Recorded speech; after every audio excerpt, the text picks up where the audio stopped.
Hi everyone, it's Heather with Create Again, and I am here today to do our latest art prompt. Today we're going to talk about stress.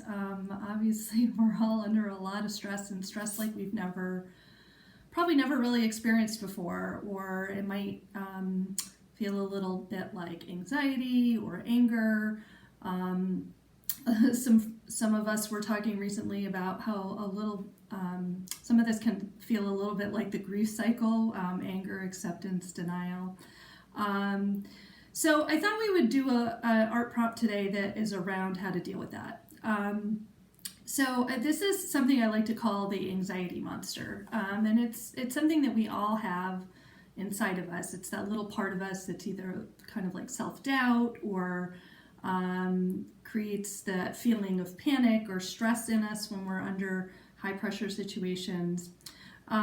So I drew a picture of what mine looks like, at least right now. Sometimes it looks a little different. So this is my stress monster or anxiety monster.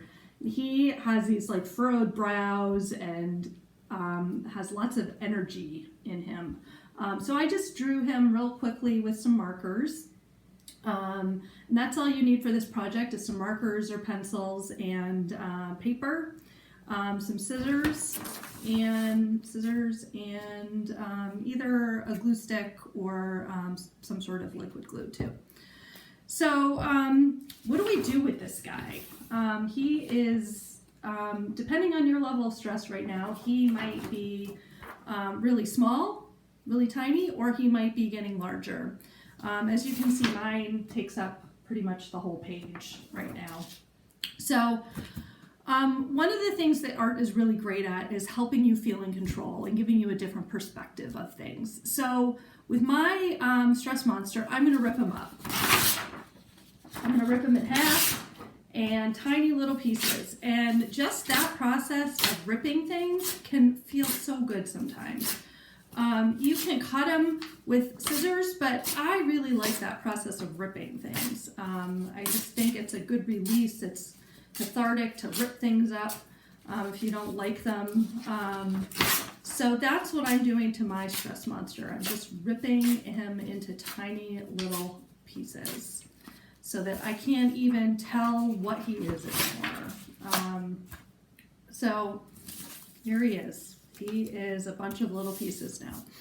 So what I'm going to do next is kind of look at these pieces and think about, now that it doesn't look like my stress monster anymore, what does it look like? What could those colors turn into? And I like to think about it a little bit like putting puzzle pieces back together. Though we're not going to put him back together in the same way. We're going to put him in make something completely different. So it's a little bit like a puzzle, and it's a lot like collage. So you're going to just kind of play around with your pieces, and through the magic of technology, I've already created this watercolor background here. I'm going to start putting him down. I shouldn't call him anymore because it's not him anymore. It's not personified. So I'm going to start kind of just playing around. See what I'm doing here. Sorry for the camera angles. Looks a little bit like a star or a sun, maybe a flower. I think with those orange colors, I think it really makes me think of a poppy or, sorry, I'm kind of not great at the camera angle here. Well, it kind of looks a little bit, yeah, like a poppy or something like that. So I think that's what I'm going to do.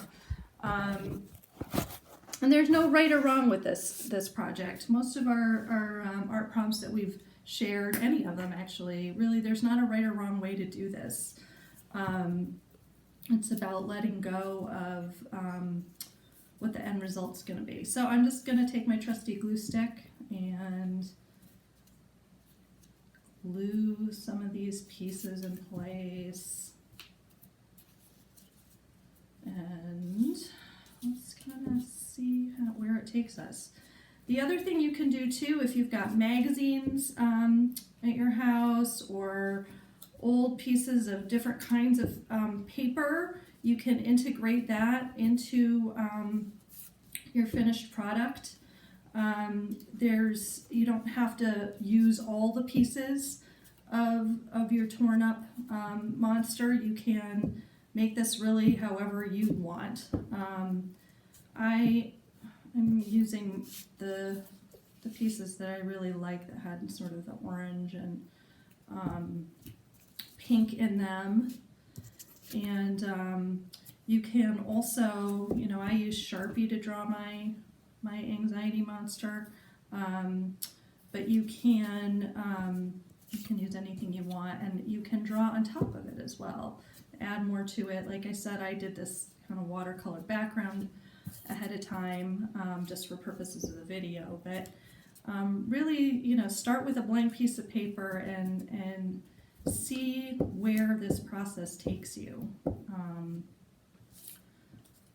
It's going to be different for everyone. So, just about now my scraps glued down. And then, one more. I'm just going to kind of show you, I'm going to kind of embellish a little bit with some more Sharpie. I'm going to draw a little bit on top. I was thinking about how it looked a little bit like a poppy, so I'm going to add some more petals on there. You can add some shading, however fancy you want to get with this.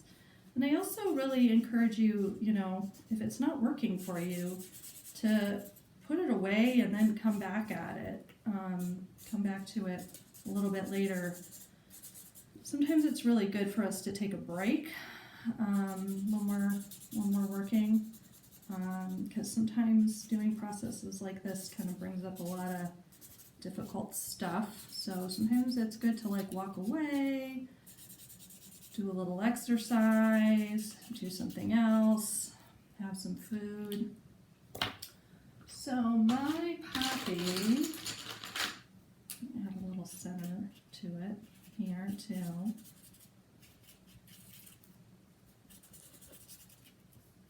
I think I'm going to add, it's going to be a field of flowers, really, I think, which I might have to finish up after the video.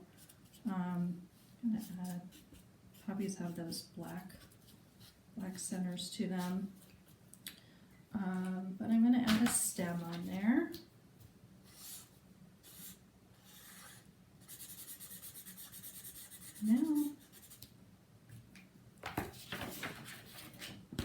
Now we've got a poppy.